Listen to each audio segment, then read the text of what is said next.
One of the darkest chapters of human history was the Transatlantic Slave Trade. It claimed the lives of over 15 million men, women, and children in the greatest forced migration of all time. The transatlantic slave trade is one of the greatest, if not the greatest, tragedy of human history, of the modern human history.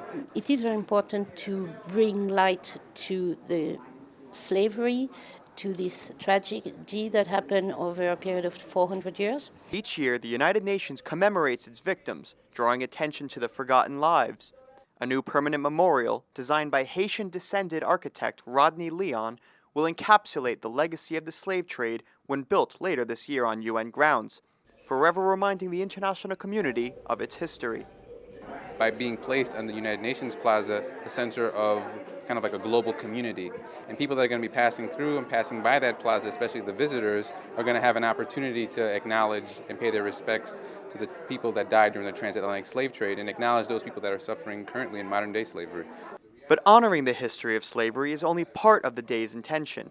With slavery still widespread in many parts of the world, taking many different forms, today's speakers said work continues in order to abolish it entirely. We think that it ended, that's what we were taught in schools with the signing of the Emancipation Proclamation, but as we heard today, it still continues in every country around the world. Something like slavery only exists, whether it's now or in the past. It exists because people allow it to exist. It was agreed the single greatest weapon to help abolish slavery is education. We felt the best way to go about addressing this issue in communities is through education.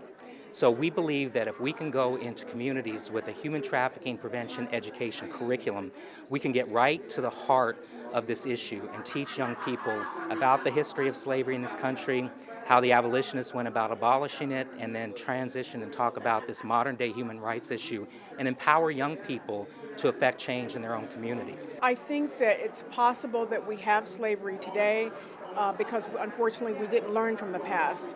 Fortunately, the enduring legacy of slavery is being challenged. Today's young people present the international community's greatest chance of being the generation to abolish slavery. One of my favorite quotes, Frederick Douglass said, "It's easier to build strong children than to repair broken men." Now it's a common right that we all have to live in this world free. And to have young people that understand that, I think that's a really, really good sign that we may be headed in a good direction.